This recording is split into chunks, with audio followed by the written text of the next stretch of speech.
In this video, I'm going to share with you the 7 biggest mistakes that healers make, not at a physical level, but at a mystical level. I'm Dr. Kara, and I have been training as a mystic for over 10 years. And in that time, I have worked with dozens of practitioners who are extremely gifted, but they're unknowingly doing harm not only to themselves, but to their clients. There are a lot of things that healers constantly do that unfortunately not only drain their own energy, but it can block their impact or even cause harm. If you're a healer or a lightworker who's ready to elevate their healing practice to the next level, then this video is for you. In this video, I'm going to show you what the common mistakes are, why they're so dangerous for you and your clients, and how to shift them right now so that you can have a practice that is energetically pristine, clear, and supportive of both you and your clients. Number 1, you use your own energy to heal. This is the biggest mistake that I see healers make on a routine basis. Unfortunately, it's also the fastest path to burnout. If you're a healer that often works with energy in your practice, such as a Reiki healer or hands-on healer,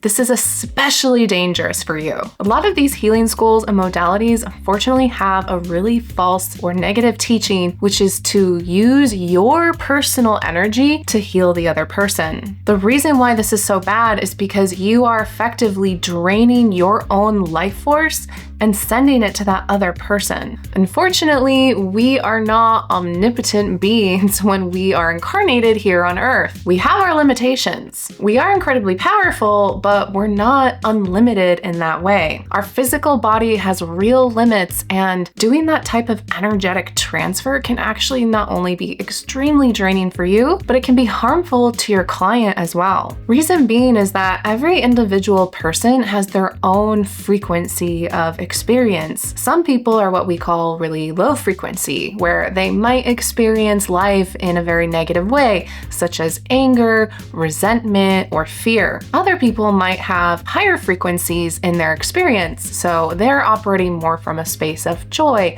light, love, happiness, gratitude, etc. Most people on Earth at this point are generally a mix of both low and high frequencies. And unfortunately, that includes you as a healer. So if you are personally putting your direct energy into a person, you are also giving them all of that low frequency, icky stuff along the way. And if the point is to actually heal someone, chances are they're going to be in a vulnerable spot. So the fact that you're giving them these low frequency energies and putting them into their body is likely not going to help them. But not only that, it's draining your physical and energetic well of power. As a healer, it's much better and more effective if you are the facilitator of the healing. So rather than channel your own energy into the other person, use source energy instead. Now, what I mean by source energy is the ultimate source from which everything has come from. A lot of different spiritual paths and religions give this different names. Choose what you want to use and what resonates for you. I'm going to call this source energy from the perspective of it is all that is and ever will be. It is thereby inherently unlimited and the ultimate source of power, chi, and perfection. So it's much better to channel energy from source rather than from yourself. Just tweaking this small thing can have a huge impact on you and your healing practice. But how you do it is really important, which leads me to number 2. Another big mistake is channeling energy through yourself into the other person. Now, this is a big mistake that I used to make all the time. I thought that I was being really effective in my healing practice or mystical work if I imagined source energy coming through me out through my hands into the person or the object that I was empowering. Unfortunately, this goes back to the previous point where that energy becomes polluted as it channels through our body. Not only does it give you unnecessary contamination of the energy itself, but it's actually really egotistical. I mean, let's be real. Why does the energy have to come through you? Are you some special snowflake or super powerful healer that only will work if it goes goes through your physical body? I don't think so. Because here's the thing, when we work with energy like source energy, it's already pristine and perfect. By putting it through ourselves, because we have all of these programs and low frequency experiences and energies running in our life, it's gonna come out polluted and unpristine. So instead, when you're working with energies, just imagine source going straight into the thing, whether it's a person or an object or whatever it is you're working on, and not put it through yourself. It actually skips a step, which is not only easier, but it's gonna be a lot better and more effective and high frequency for everyone involved. But what's really important is making sure that you're actually using source energy, which leads me to number 3. You're not checking who or what you're actually working with. There are a ton of light workers and healers and practitioners out there that work with a lot of entities. For example, you might have seen people who work with certain deities such as Isis or Shiva or God or Christ or Buddha or Gabriel, all sorts of energies and people or entities in their practice. Now, each of these deities has their own unique power, gift, and set of dogmas or beliefs that are associated with them. These can be really beneficial or harmful depending on what your intent is or even what the deity is itself. What I mean by this is a lot of people often will work with entities without actually checking that they are working with the entity that they think they're working with. So let's say, for example, that I want to work with the power from the goddess Isis. If I'm going to work with Isis, there's a couple things I need to do first. One, I need to actually check that that entity is actually Isis. There are a lot of beings and ultra-dimensional entities that will trick you into thinking that they are an entity that you think they are,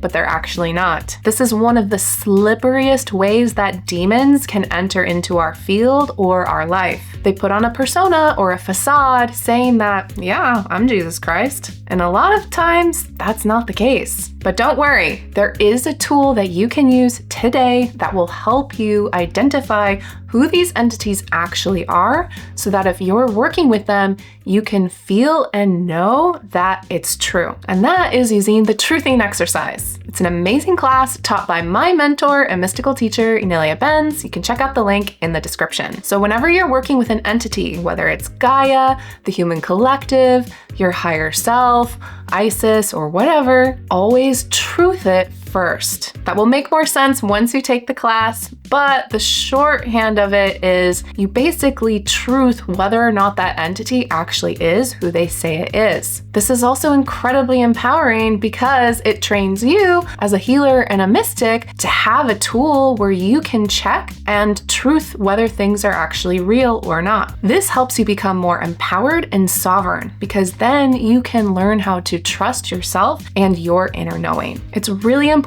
that you truth this every single time you work with an entity. For example, I've been working with Gaia for many years now, but every time I'm doing a session with a client, I am always checking to make sure that the entity I'm connecting with is actually the entity that I plan to connect with. This prevents hijacking from taking place so that the information that comes through isn't polluted or corrupted or hijacked in some other negative, low frequency way. Number 4, not setting strong boundaries. So setting strong boundaries is really important for a healer or a mystic in multiple ways. First, you need to set really strong boundaries with the entities that you're working with. For example, I'm a medium. I talk to dead people. And what happens is I will get a lot of requests from deceased people and people I know in real life and their dead relatives to hang out and have a conversation. This can be really disruptive, especially if you're sensitive to energies, because basically, unless you consciously put a boundary in place, you're gonna have entities and other spirits or beings trying to contact you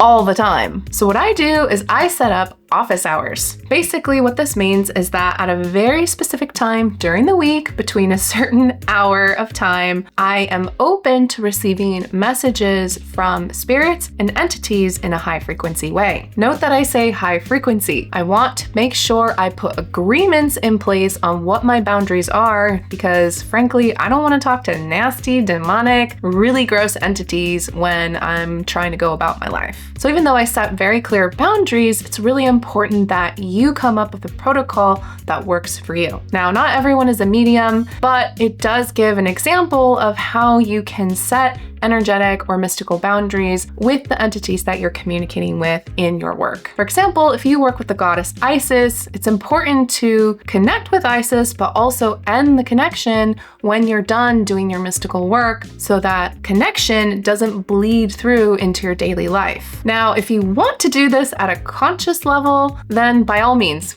go for it. Just make sure you do the truthing exercise, and if you do have an open channel, that it is of high frequency and actually connected to the being or the entity that you want to connect with. For example, I have an ongoing connection with my entourage of support, which includes angels, and they have a green pass to work with me throughout my life without having to set office hours. So this can be a really powerful way in which you set healthy boundaries with different entities throughout your life, but just make sure that you do it at some level. It's also really important to set healthy boundaries with the clients that you're working with. One of the most common mistakes that I see healers make is they don't set healthy boundaries for when or how a client communicates with them. This is especially true with coaches or mentors. Let's say you're a human design coach. You just gave an amazing session about their chart and the client loved it. You end on a good note and you think everything's swell. But then you wake up the next day to find your DMs flooded with over 100 messages and 50 emails from this same client. Not a good situation. So it's really important to set protocols in place, not only for yourself when you're doing these sessions, but to set expectations with your clients. For example, you can tell your client, I will answer 3 questions over the next 48 hours as it relates to your chart, but after that, if you want to dive deeper, let's go into another session. This way, you're setting very clear boundaries on not only your energy, but your time. A lot of light workers tend to have a predisposition to helping all the time. But the problem is if we don't set boundaries with ourselves and our clients, that can lead to burnout or worse, a really bad situation with a client. And we don't want that. Number 5. Overgiving without receiving. I see a lot of healers who will give sessions for free. Now, what I mean by this, for example, is say a Reiki practitioner who will give free Reiki healings or send energy to someone without receiving anything in return, more specifically, money. There's a couple of reasons why this is not a very good thing and can actually cause harm. First, if you're always giving and never receiving, it creates energetic debt. And creating debt with someone is not going to pay off in the long run. Oftentimes, when people go into debt with one another, one of the parties ends up becoming extremely resentful to the other person, and it usually ends up in some kind of blow up or fight. If you're giving a lot of free sessions for people without receiving money for them, you really need to take a hard look at why you're doing that. This is usually a signal or an indication that you're operating as a savior in what we call the savior or martyr cycle. Yunelia Benz teaches that if we are operating as a savior or a martyr, we are feeding the negativity on earth. And the reason for that is because ultimately people don't need saving. They might need help or support every once in a while, but going in to save, let's say, a victim is actually only perpetuating the energies of war, separation, helplessness, and disempowerment. This is a super fine line for healers because we have a predisposition to wanting to heal, support, help, and save people. But if it's not done in a healthy way with very clear boundaries and reciprocal receiving, then it becomes a really negative thing, not only for you, but for the person that you are healing or giving to, but never receiving from, creating an energetic debt that ultimately can blow up in your face. So if you're doing a lot of free sessions without getting anything in return, have a hard look at that and stop. Start charging for your services and look at the programming of why you're doing that to begin with. Believe me, it's good to get paid to be a healer. You wouldn't expect to go see a psychologist and to have a free session, nor would your psychologist expect to do that work for free. You are a professional, so start acting like one. Number 6. You're not cleansing before and after each session. If you're working as a healer in any modality, it's really important that you operate from a space of pristine energy. And the best way to get into pristine energy is by cleansing both your physical energetic field and your physical environment. Before every single session, the ideal practice is to cleanse your physical and energetic space. There are a lot of ways in which you can do this, and they're very simple, effective, and cheap. For example, you can sage your space, you can use a spray with essential oils, you can use a singing bowl or other sound, and you can also use light booms. In other words, explode the entire energy field with light. There's a lot of ways to cleanse your space. Do what resonates for you and what's appropriate for your healing modality. After you've done your session, in whatever type of session it is, whether it's remote, online, or you're working in a physical office, make sure that you cleanse the space and yourself afterwards. The reason for this is we want to make sure that we are cleaning up all of those low frequency energies that probably came through when doing your work. Because if you think about it, people who need healing are either carrying negativities or they're sick in some way that requires some type of cleansing, either physically, energetically, or most often, both. So just like before, you can use sage, sound, light booms, scents, all sorts of things to sage and cleanse your energetic and physical space. But also, as a healer, it's really important that you do this for yourself as well. The most effective and powerful ways to do this are things like taking a salt bath with Epsom salts. You can also run water on your wrists and make sure that the energy is pulling out any of those negative frequencies from your body as you have the water run down on your wrists. You can also sage yourself or ask a friend to help. Lots of different ways in which to cleanse your energy field, but make sure you do it for yourself as a healer. Really important to do this so that the leftover energies from the client in the session aren't contaminating you and your life. Number 7, one of the biggest mistakes that I see healers make is that they make the session or the healing about themselves. When you are working as a healer, it is not about you. It's about the client. There are so many times where I will see healers say things like, I was doing this healing session and I totally got healed from it too. That is a big red flag. You are a professional. It is not about you. It is about the person you are supporting. For example, let's say you were to walk into a doctor's office and you're coming in because let's say you have a sore back and you're wondering what you can do to make it better. How would it feel if your doctor all of a sudden starts to make the session about them? Oh yeah, I have a sore back too. I was walking the dog and I thought, swimming would make it easier, but then I totally stumbled and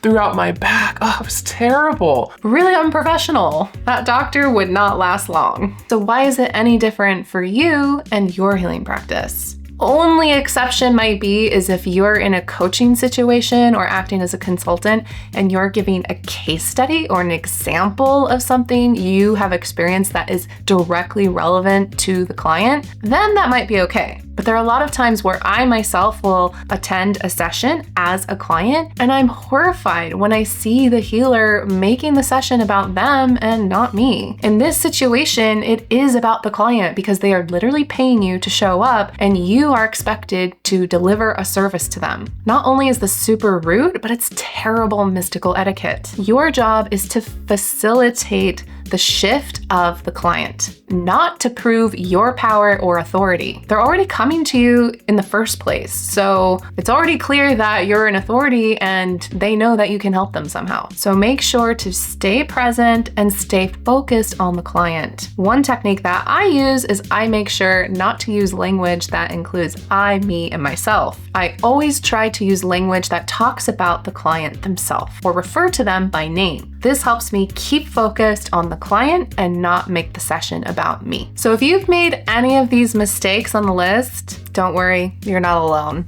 I have literally made every single mistake that's on this list, which is why I wanted to share with you these mistakes so that you can learn from them and hopefully correct your practice and become a more effective healer, not only for yourself, but for your clients. The key is to keep learning, refining, and perfecting our craft. If this video resonated with you, then you are going to love the Healers class. The Healers class is a community and classroom of healers and practitioners who are training and elevating their healing practice to the next level. In the Healers class, we go into great depth about all of the topics discussed today, but then we also explore things like setting up your physical space, energy protocols using pristine energy, how to set practical and energetic boundaries with not only your clients, but with your family members, and set up a beautiful space as a healer that is supportive of both you and your clients. There's so much information packed into this class, as well as all of the dozens of resources that we have created. But the biggest benefit is that it is a community. Our membership includes healers from all around the world in a variety of different modalities, coming together to learn and work together as a community of practice. As healers, we have a lot of work to do on the planet. So we want to make sure that we are setting ourselves up for success for what's to come, not only now, but in the future. So join me and dozens of other healers around the world and take your healing practice to the next level.